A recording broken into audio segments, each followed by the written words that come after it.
18 months earlier. In Jakarta, Indonesia. A cramped apartment above a fish market. The air thick with humidity and the smell of the sea.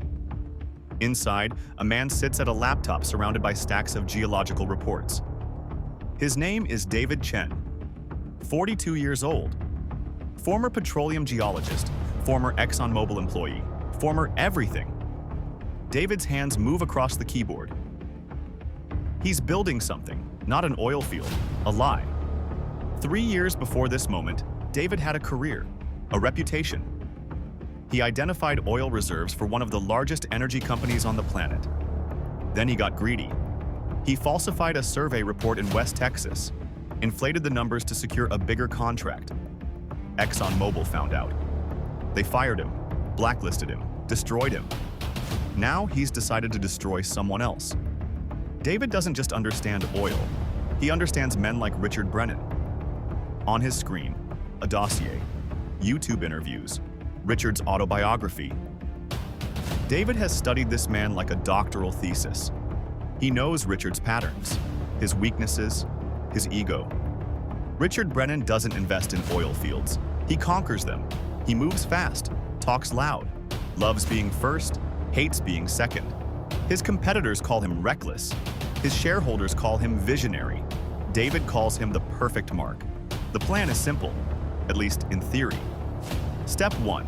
Create a fake oil reserve. Not just any reserve. The kind that makes billionaires salivate. Untapped, massive. In a region where Western investors are desperate to get in. Indonesia. David opens Photoshop, satellite images of Kalimantan, dense jungle, remote rivers. He overlays fake seismic data, red and yellow heat maps indicating underground reserves. To an untrained eye, it looks official. To a trained eye, like Richard's advisors, it looks expensive, professional, real. He manufactures geological survey reports, fake signatures from Indonesian government geologists, forged stamps from the Ministry of Energy and Mineral Resources. He even backdates them. Step 2. Build credibility. David registers a shell company in the British Virgin Islands, then another in Singapore, then another in Delaware, a corporate maze. Each one owns a piece of the next. Untraceable. He gives the main company a name, Petro Asia Ventures Limited. He designs a website, sleek, corporate, stock photos of oil rigs at sunset, a mission statement about sustainable energy development, a fake board of directors, headshots pulled from LinkedIn profiles of real geologists who have no idea their faces are being used. David targets Richard specifically. He learns that Richard will be attending the Asia Energy Summit in Singapore, a private conference where billionaires, hedge funds, and sovereign wealth managers gather to make deals over cocktails. David buys a ticket.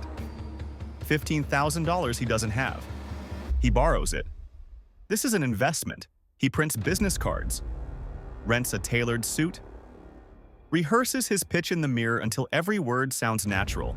April 12th, Singapore, the Raffles Hotel, chandeliers, marble floors, men in Tom Ford suits, women in Chanel. The air smells like money.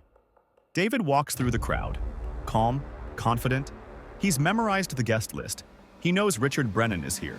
And then he sees him, across the room, laughing too loud, whiskey in hand, surrounded by investors. David waits. He doesn't approach. Not yet. Instead, he plants the seed. He starts a conversation with one of Richard's competitors, a hedge fund manager from Boston. David drops the name of the Indonesian opportunity, mentions the seismic reports, says he's only talking to a few select partners. The hedge fund manager's eyes light up. Within 20 minutes, someone mentions it to Richard. Hook set. Richard approaches David during the cocktail hour, extends his hand. I hear you've got something in Indonesia. David smiles. He's been waiting for this moment. He doesn't oversell. That's the trick. He plays it cool. Reluctant, even. Says he's already in talks with 2 other groups. Says the window is closing fast. Jakarta wants an answer by the end of the month. Richard's jaw tightens. He hates competing. Hates losing. David opens his tablet, shows him the data, the maps. the surveys. Richard's eyes scan the numbers. Billions of barrels. Untapped, remote, risky, but enormous. Richard asks the right questions. David has the right answers. What's the buy-in? 340 million. Full stake. Exclusive rights. Richard doesn't blink. I want to see it. 2 weeks later, Jakarta. David arranges a site visit, but there's no site. Not really. He hires a logistics company to clear a patch of jungle in Kalimantan. They bring in rusted equipment, old drilling pipes, a few trucks, some generators, props, stage dressing. He hires actors, 20 of them. They wear hard hats and high-visibility vests. They carry clipboards. They look busy. He even hires a man to play the role of a senior official from the Indonesian Ministry of Energy. The man's name is Budi. He's actually a drama teacher from a local university. David pays him $5,000 and gives him a script. Richard's team flies in. 3 advisors, a lawyer, a geologist. David meets them at the airport. All smiles. He drives them into the jungle. The heat is unbearable. The roads are mud. When they arrive at the site, everything looks legitimate. Workers drilling, surveyors measuring. Budi, in a crisp government uniform, shakes their hands, speaks about partnerships, development, mutual benefit. Richard's geologist asks to see core samples. David is ready. He's purchased real core samples from an actual oil field in Sumatra. He hands them over. They test positive for crude. The lawyer asks to see the contracts. David provides them. Forged, but flawless. Government seals, signatures, notarized. Richard's team takes photos, asks questions. David answers everything. At the end of the day, Richard stands on the edge of the clearing. He looks out at the jungle, at the equipment, at the workers. He turns to David. I'm in. 3 days later, Richard wires $340 million. David watches the transfer confirmation appear on his screen. He exhales. For a moment, he feels nothing. Then something close to pride. He's pulled it off. The greatest con of his life.